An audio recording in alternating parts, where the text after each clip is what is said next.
진짜 애기잖아. 누가 이런 데다 버린 거야? 쓰레기 더미 사이에서 가느다란 울음소리가 들려왔어요. 그리고 발견한 버려진 여자 아기.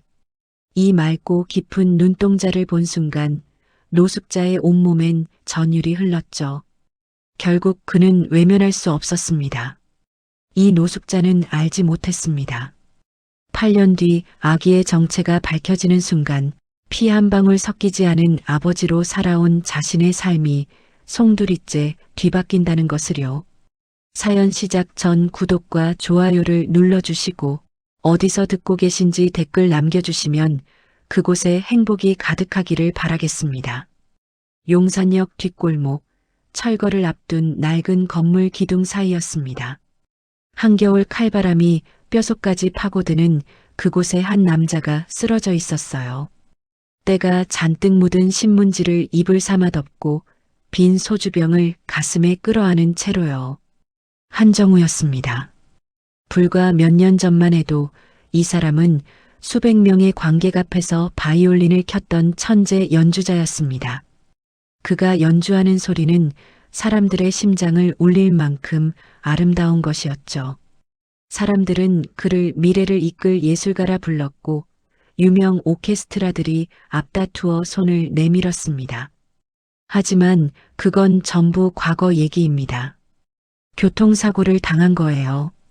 오른손 손가락 3개를 잃었습니다. 정우가 평생을 바쳐 갈고 닦은 연주 실력은 하룻밤 사이에 쓸모없는 것이 됐고 빚은 순식간에 눈덩이처럼 불어났습니다. 아내는 그 충격을 이기지 못하고 떠났고 정우는 집을 팔아도 빚을 갚을 수 없었습니다. 세상이 그를 완전히 버린 겁니다. 처음엔 하루 이틀만 버티면 다시 일어설 수 있을 거라 믿었습니다. 그런데 한두 달이 지나고 어느새 1년이 가까워 오니 그런 희망 같은 건 싹 사라져 버렸어요. 사람들은 정우를 쳐다보지도 않았습니다. 길에 쓰러진 짐승 피하듯이 슬슬 돌아갔죠. 그러다 보니 정우의 마음도 딱딱하게 굳어버렸습니다. 살고 싶다는 생각 자체가 없었습니다. 원망도 분노도 전부 말라버렸어요. 그저 이 차가운 바닥에서 오늘 밤 그대로 눈을 감으면 영영 안 깨어났으면 좋겠다. 딱 그 생각뿐이었습니다. 정우는 떨리는 손으로 빈 소주병을 들어 올렸습니다. 병을 거꾸로 흔들어 봤지만 남은 건 몇 방울도 안 됐어요. 그 몇 방울마저 목구멍으로 털어넣고는 빈 병을 가슴에 끌어안았습니다. 이것마저 끝이네. 정우는 허탈하게 웃으며 눈을 감았습니다. 그때였어요. 정막을 깨고 가느다란 소리가 들려왔습니다.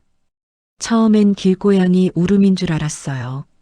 용산역 뒷골목엔 쓰레기 뒤지는 들고양이가 많았으니까요. 정우는 대수롭지 않게 귀를 막으려 했습니다. 근데 그 소리는 고양이 울음이 아니었습니다. 분명히 아기 울음소리였습니다. 설마 이런데 아기가 있을 리 없다고 생각했습니다. 하지만 울음소리는 점점 더 선명해졌습니다. 가늘고 힘없고 금방이라도 끊어질 것 같은 울음. 정우는 굳어버린 몸을 억지로 일으켰습니다. 온몸 관절이 삐걱거렸고 오랜 술 탓에 눈앞이 핑 돌았습니다. 그래도 그 울음소리를 외면할 수가 없었어요.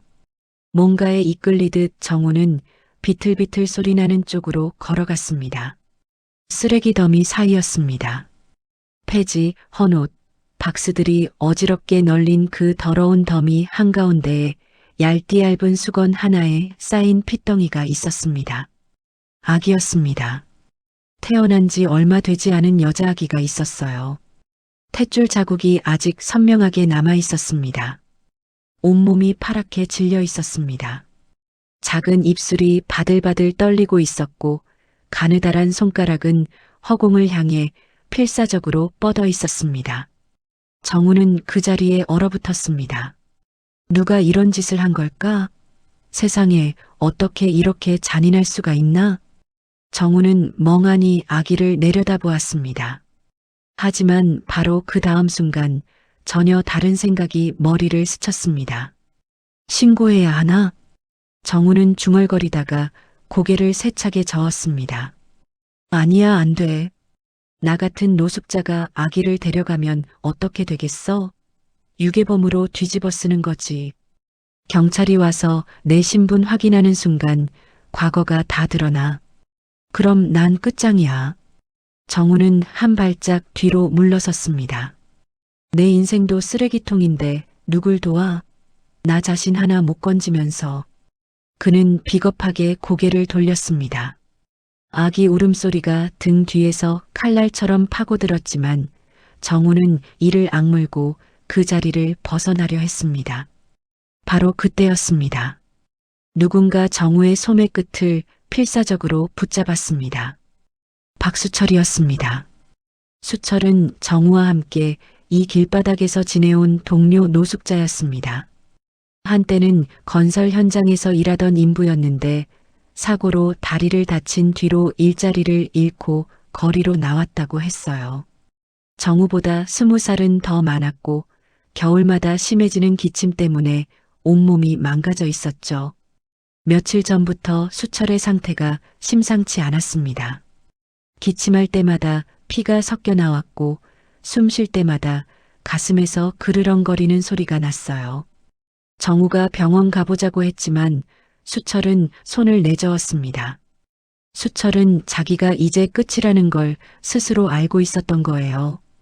그런 수철이 지금 남은 힘을 전부 짜내서 정우의 소매를 붙잡고 있었습니다.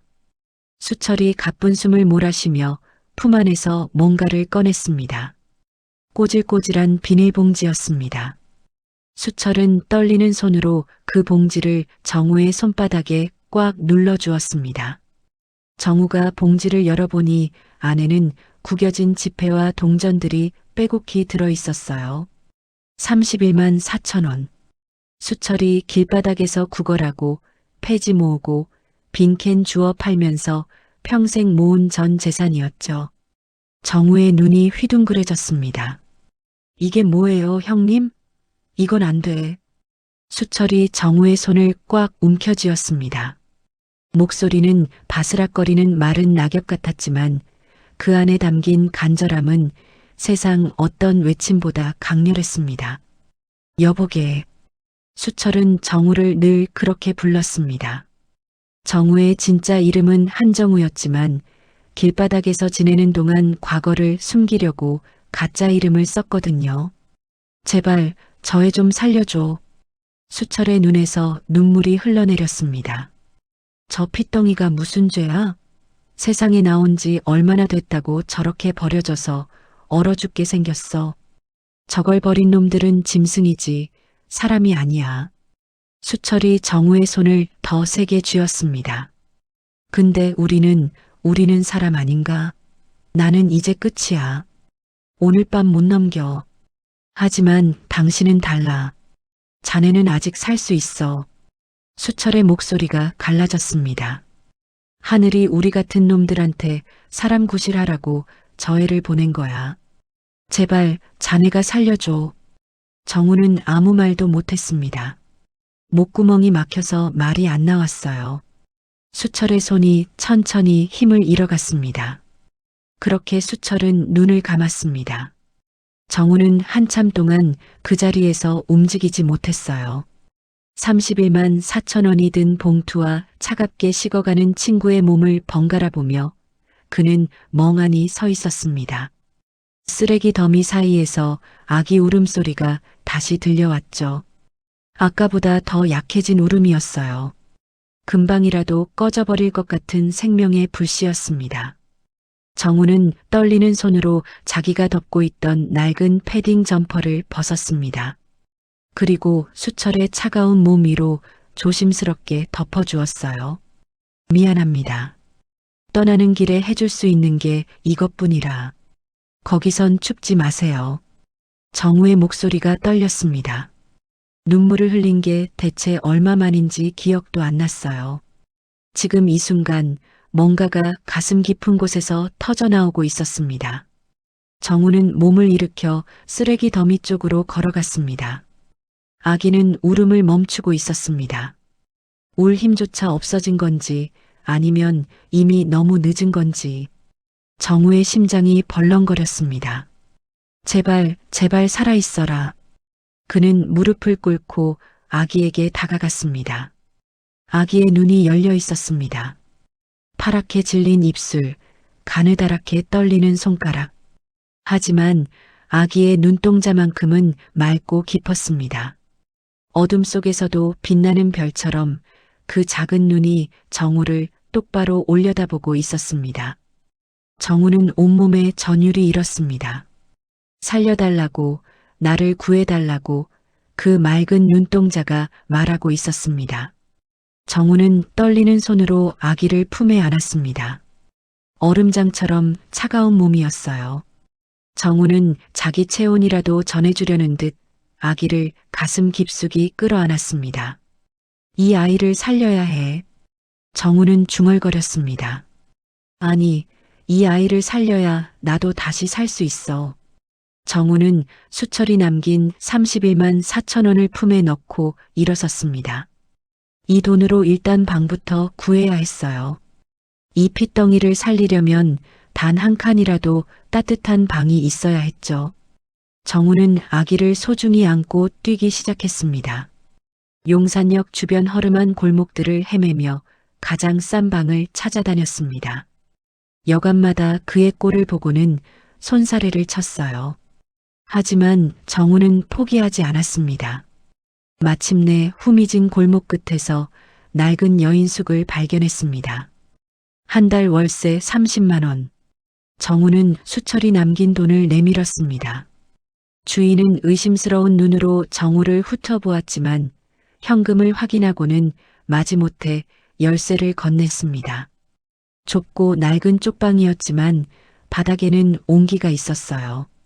정우는 조심스럽게 아기를 장판 위에 내려놓았습니다. 그 순간 아기의 작은 손이 움직였습니다. 정우의 손가락을 향해 뻗더니 꽉 움켜쥐었습니다. 그 힘에 정우는 무너져 내렸습니다. 울음이 터졌습니다. 정우는 아기 손을 잡은 채로 엉엉 울었습니다. 그래, 다시 살자. 정우는 눈물 속에서 말했습니다. 내가 너를 위해서라도 다시 사람이 되어볼게. 내가 너를 지켜줄게.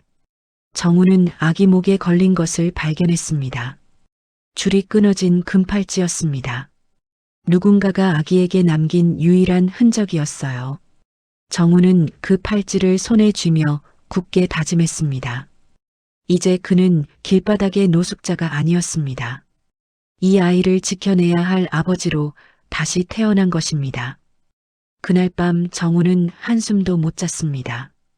이 아이를 살리긴 했는데 그 다음은 어떻게 해야 하지? 정우의 머릿속이 복잡해졌습니다. 하지만 가장 먼저 해야 할 일이 있었어요.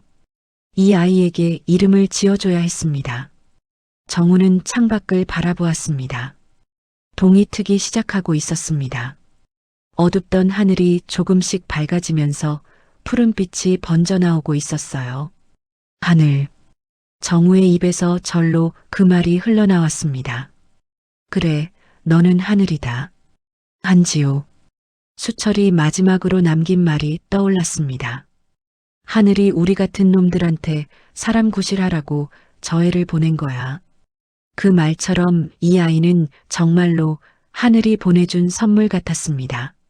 며칠 뒤 정우는 아기를 품에 안고 구청을 찾았습니다. 가슴이 두근거렸어요.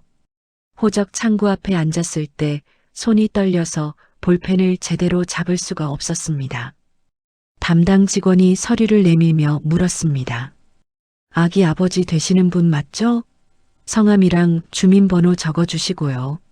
아기 이름이랑 생년월일도 기재해주세요. 정우는 잠시 망설였습니다. 자신의 진짜 이름을 써야 하나 말아야 하나. 한정우라는 이름 석자를 쓰는 순간 과거가 다 드러날 수도 있었어요. 빚더미, 실패한 음악가, 거리로 내몰린 사람. 그 꼬리표가 다시 붙을 수도 있었습니다. 하지만 정우는 볼펜을 꽉 쥐었습니다. 이 아이에게만큼은 떳떳한 아버지가 되고 싶었어요. 숨어 살고 도망다니는 아버지 말고 당당하게 얼굴을 들고 사는 아버지가 되어주고 싶었습니다. 정우는 또박또박 이름을 적었습니다. 한정우. 그리고 그 옆칸에 아이의 이름을 적어 넣었습니다. 한지우. 아이 어머니 되시는 분은 어디 계세요? 정우는 고개를 숙였습니다. 저 혼자 키울 겁니다. 직원이 잠시 정우를 올려다보았습니다. 때가 낀 옷, 갈라진 손, 며칠째 못 씻은 듯한 얼굴.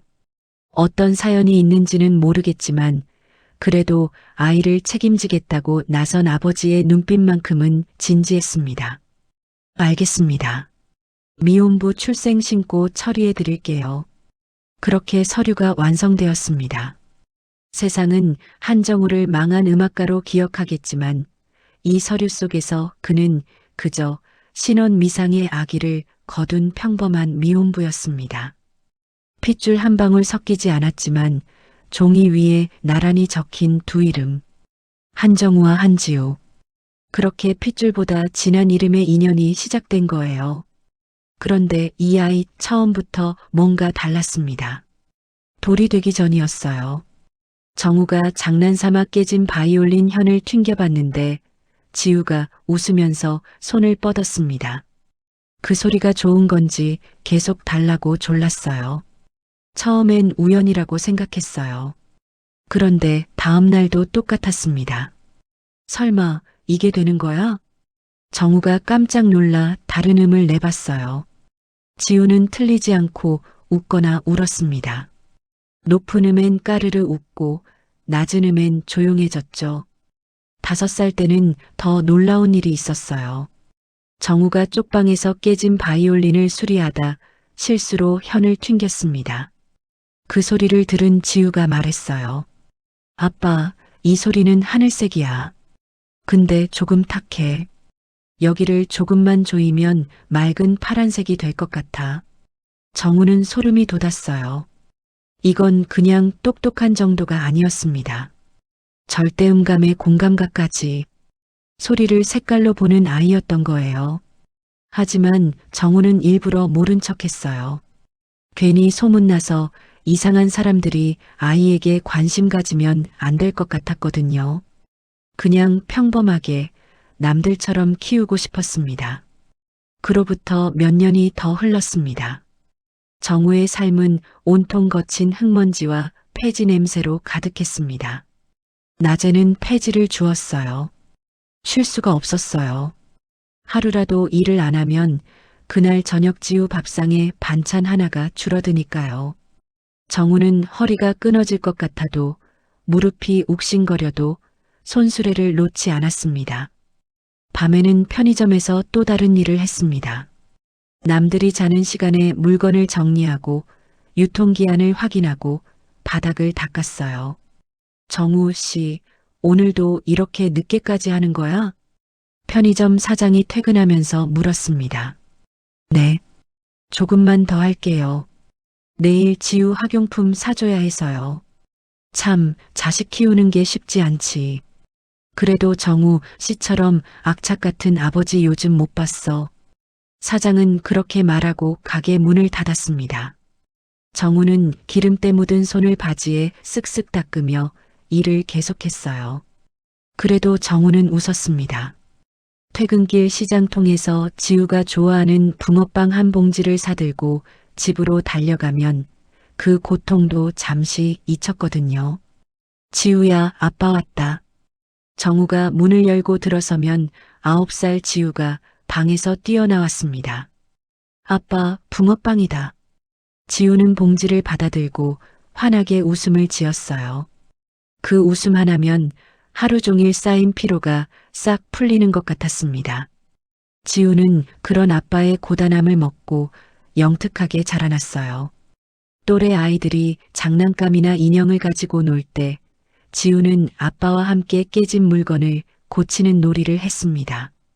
고장난 라디오를 뜯어서 부품을 살펴보고 멈춰버린 시계를 열어서 톱니바퀴가 어떻게 맞물리는지 들여다보았죠. 아빠, 이건 왜 소리가 안 나? 그건 말이야.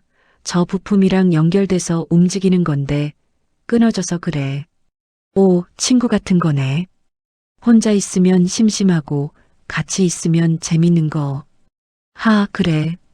우리 지우가 잘 이해했네. 그런 놀이를 하다 보니 지우는 물건을 다루는 감각이 남달랐습니다. 어디가 고장인지 금방 알아챘고 어떻게 고치면 되는지도 척 짚어냈어요. 그 중에서도 지우가 제일 좋아하는 장난감이 있었습니다. 아빠가 유일하게 과거에서 챙겨온 낡은 바이올린 케이스였어요. 그 안에는 부러진 바이올린과 오래된 악보들이 빼곡히 들어 있었습니다. 사실 그건 정우가 참아 버리지 못해 품고 있던 것이었어요. 과거 실패의 흔적 볼 때마다 가슴이 아팠지만 그래도 버릴 수가 없었습니다. 지우는 그 어려운 악보들을 보면서 오히려 재미있어 했어요. 아빠, 이거 뭐야? 그림이야? 응, 뭐 그런 거야. 아빠가 옛날에 끄적였던 거야. 나도 그려도 돼? 그래, 그려도 돼. 마음대로 해. 정우는 별 생각 없이 그렇게 허락했습니다. 어차피 쓸모없는 악보라고 생각했으니까요. 지우가 초등학교 3학년이 되던 해였습니다. 학교 음악 시간에 선생님이 피아노로 복잡한 현대 음악을 틀었습니다. 한 번만 듣고 칠판에 악보를 완벽하게 그려내는 지우. 선생님은 입을 다물지 못했어요. 지우야, 이거 어떻게 한 거니? 그냥 들었어요. 소리가 보였어요. 빨간색이랑 노란색이 섞인 주황색 소리였어요. 그 영상이 학부모 단톡방에 올라갔습니다. 그리고 순식간에 SNS로 퍼져나갔죠. 쪽방촌에 모차르트 폐지 줍는 아빠가 키운 9살 천재 소녀. 뉴스에까지 나왔습니다.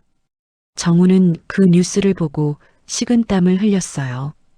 이제 숨길 수가 없게 된 거예요. 며칠 뒤 낯선 사람들이 나타났습니다. 검은 양복을 입은 사람들이었어요. 학교 앞에서 지우를 기다리고 있었죠.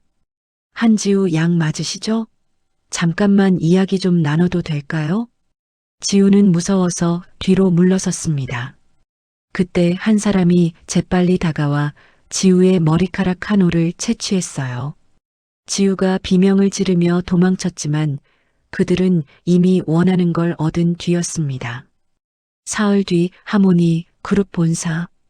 강민호 전무의 책상 위에 유전자 검사 결과지가 놓였습니다. 강민호는 떨리는 손으로 봉투를 뜯었어요. 결과지를 펼쳐들었습니다. 한지우와 강지훈의 유전적 일치율 99.9%. 강민호의 손에서 종이가 바스락거렸습니다. 의심의 여지가 없었어요. 8년 전 내가 직접 버린 그 갓난아기가 살아있었다고? 강민호는 즉시 움직였습니다. 며칠 뒤 정우는 퇴근길에 갑자기 경찰들에게 둘러싸였어요. 한정우 씨 맞습니까? 당신을 영아 유기 및 신분 세탁 혐의로 긴급 체포합니다. 뭐라고요? 이게 무슨... 차가운 수갑이 손목에 채워졌습니다. 정우는 그대로 경찰서로 끌려갔어요. 집에서는 지우가 낯선 사람들에게 둘러싸여 있었습니다. 아빠 어디가? 지우가 울부짖었지만 양복 입은 사람들이 지우를 떼어냈습니다. 아이는 저희가 보호하겠습니다. 며칠 뒤 재판이 열렸습니다. 법정은 기자들로 가득했어요.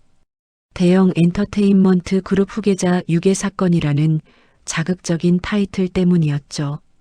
검사가 정우를 가리키며 말했습니다. 피고인 한정우는 8년 전 하모니 그룹 회장의 손녀인 강지훈 양을 유괴하여 한지우라는 가명으로 신분을 세탁했습니다. 이는 명백한 중범죄입니다. 정우는 고개를 저었습니다. 아닙니다. 저는 그 아이를 쓰레기 더미에서 구했을 뿐입니다. 얼어 죽어가던 아이를. 증거가 있습니까? 정우는 대답할 수 없었습니다. 8년 전 그 밤 증인은 아무도 없었으니까요. 증인을 신청합니다. 검사가 손을 들었습니다. 피해자인 강지훈 양을 증인석에 세우겠습니다. 법정 문이 열렸습니다. 지우가 들어왔어요. 깔끔한 옷을 입고 있었지만 얼굴은 창백했습니다. 눈이 충혈되어 있었어요. 지우는 증인석에 앉았습니다. 작은 몸이 큰 의자에 묻히는 것 같았어요. 검사가 다가왔습니다. 지훈 양, 저기 앉아 있는 사람이 당신을 유괴한 범인입니다. 무섭지 않습니까? 지우는 고개를 저었습니다. 그리고 입을 열었어요. 아저씨가 틀렸어요. 법정이 술렁였습니다. 우리 아빠는 나쁜 사람 아니에요. 지우의 목소리가 법정에 울려 퍼졌습니다. 밤마다 폐지 주어서 손이 엄청 거칠었어요. 근데 내 머리 빗겨줄 땐 안 아프게 조심조심 해줬어요. 자기 손은 차가운데 내 손은 따뜻하게 해준 게 우리 아빠예요. 정우의 어깨가 떨렸습니다. 숙부님이 준 비싼 옷보다 아빠가 5,000원 주어서 사준 1,000원짜리 옷이 더 좋았어요. 아빠가 매일 사오던 붕어빵이 제일 맛있었어요. 지우의 눈에서 눈물이 흘러내렸어요.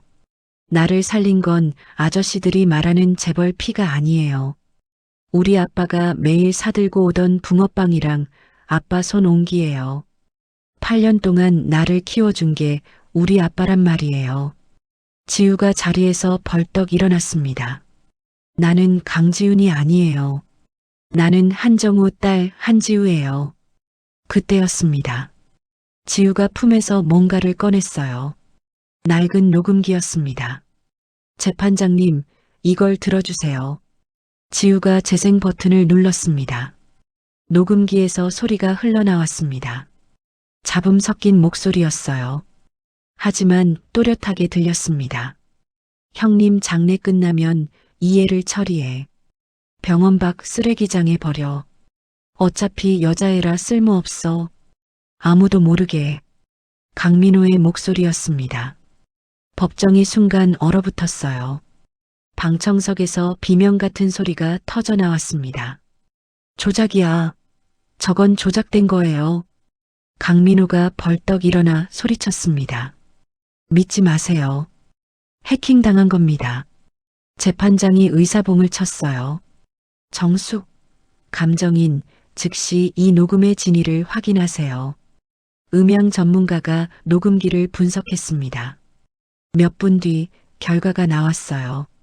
재판장님, 이 녹음은 8년 전 녹음된 원본이 맞습니다. 조작 흔적이 없습니다.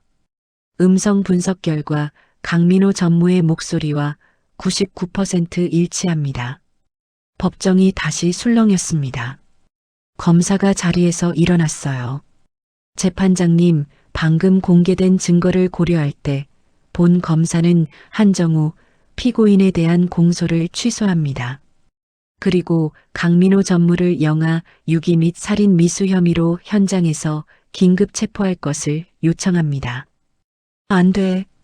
강민호가 도망치려 했지만 경찰들이 재빨리 달려들었습니다. 차가운 수갑이 강민호의 손목에 채워졌어요. 나를 누구로 보고, 나. 강민호가 발버둥쳤지만 소용없었습니다. 경찰들이 강민호를 끌고 나갔어요. 재판장이 정우를 바라보았습니다. 한정우 피고인 공소가 취소되었으므로 구속영장은 즉시 효력을 잃습니다. 귀가는 자유입니다. 정우는 그 말을 듣는 순간 다리에 힘이 풀렸습니다. 털썩 그 자리에 주저앉았어요. 아빠. 지우가 증인석에서 뛰어내렸습니다. 법정을 가로질러 아빠에게 달려왔어요. 아빠. 지우가 정우의 품에 뛰어들었습니다. 정우는 아이를 꽉 껴안았어요. 8년 동안 품에 안아왔던 그 작은 몸, 그 익숙한 온기. 정우의 눈에서 눈물이 쏟아져 나왔습니다. 지우야, 지우야. 정우는 아이의 이름을 부르며 울었어요. 아빠 보고 싶었어. 지우도 아빠의 품에서 엉엉 울었습니다. 미안해, 지우야. 아빠가 미안해. 아니야, 아빠 잘못 아니야. 나 알아. 다 알아. 두 사람은 법정 한가운데서 서로를 껴안고 한참을 울었습니다. 며칠 뒤 하모니 그룹의 박선영 회장이 정우를 찾아왔습니다. 지훈이를, 아니, 지우를 내게 보내주시오. 회장이 말했습니다. 내 유일한 핏줄이요. 제대로 키우고 싶소. 지우가 고개를 저었습니다. 할머니, 저는 한지우예요. 강지훈이 아니에요. 지우가 정우의 손을 꽉 잡았어요. 아빠가 폐지 주어서 번 5,000원으로 사준 빵이 저 큰 집 비싼 음식보다 맛있어요. 아빠는 제가 여자애라고 쓸모없다고 안 했어요. 매일 제 머리 빗겨주고 리본 달아주고 우리 딸이 세상에서 제일 예쁘다고 했어요. 회장의 눈에 눈물이 고였습니다. 알았소. 그럼 둘 다 우리 집으로 오시오. 별채를 내어드리겠소. 하지만 정우가 고개를 저었어요. 감사하지만 저희는 저희끼리 살겠습니다. 그럼 작은 집이라도 마련해 드리겠소. 그리고 회장은 정우와 지우를 위해 작은 집을 마련해 주었습니다. 정우는 그곳에서 작은 음악 학원을 열었어요. 하늘 음악교실 마이너스 모든 아이는 특별합니다. 간판은 작았지만 정우는 그곳에서 동네 아이들에게 음악을 가르쳤습니다. 형편이 어려운 집 아이들도 무료로 가르쳤어요. 지우는 그 학원에서 아빠를 도우며 어린 동생들을 가르쳤습니다. 저녁이면 두 사람은 나란히 앉아 저녁을 먹었어요. 메뉴는 여전히 간단했습니다. 라면에 계란 하나 또는 1,000원짜리 김밥. 아빠, 오늘도 맛있다. 할머니가 매일 비싼 음식 보내준다는데 안 먹어도 괜찮아? 이게 더 맛있어. 아빠랑 먹으면 뭐든지 맛있어. 어느 날 저녁 정우는 오랜만에 바이올린을 꺼냈습니다. 8년 전 부러졌던 바이올린. 세 손가락이 없는 손으로는 완벽하게 연주할 수 없었지만 정우는 천천히 활을 움직였습니다. 서툴지만 따뜻한 선율이 흘러나왔어요. 아빠, 이 소리는 따뜻한 주황색이야. 햇살 색깔. 그래, 지우야. 이제 우리에겐 햇살이 있어. 창밖으로 석양이 지고 있었어요. 주황빛 햇살이 두 사람을 비추고 있었습니다. 피 한 방울 섞이지 않았지만 이보다 더 진한 부녀가는 없었습니다. 오늘의 이야기가 당신의 마음에 작은 울림을 드렸다면 앞으로도 당신의 나날에 따뜻한 위로가 될 이야기들로 찾아뵐 수 있도록 구독과 좋아요를 눌러주세요. 그리고 사연의 주인공을 위한 따뜻한 말씀도 댓글로 부탁드립니다. 당신의 오늘과 내일을 이야기 보따리에서 온전히 응원합니다.